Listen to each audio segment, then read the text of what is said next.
Well, good afternoon. I just thought I'd do another little video for you guys, and this time I'm going to do almost two parts. I'll do one part and then I'll do another one later on in the week.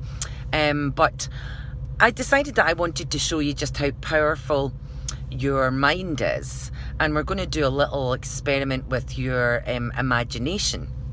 And what I would really like you to do is do this when you've got time to do it.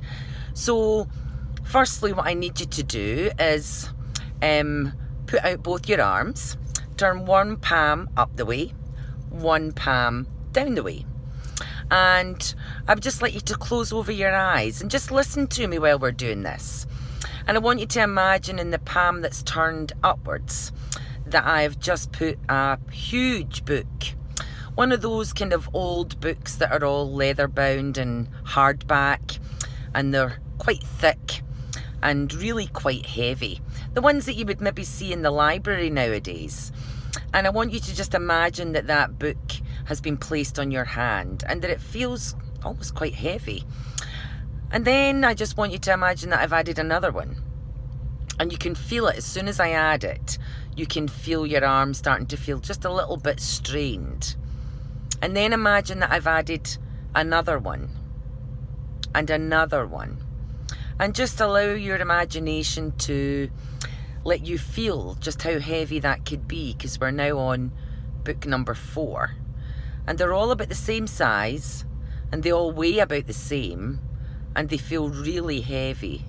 And you can start to just really feel that pressure on your arm. And it just feels like, oh, is it starting to feel like I have to let it come down a little bit. And while you're concentrating on that, I want you to now focus on your other palm, the one that was turned down the way. And imagine that I've just attached a little bit of string around your wrist. And attached to that string is about 10 helium balloons. And just imagine what that would feel like. And just imagine that I've just attached another 10. And what would that feel like? And it feels almost light and airy and easy. And imagine now that I'm tying up another 10. And that's now 30 balloons tied round that wrist. Those helium balloons that we all see in shopping centres and with little kids walking by. And often wonder, how many would it take before you would float?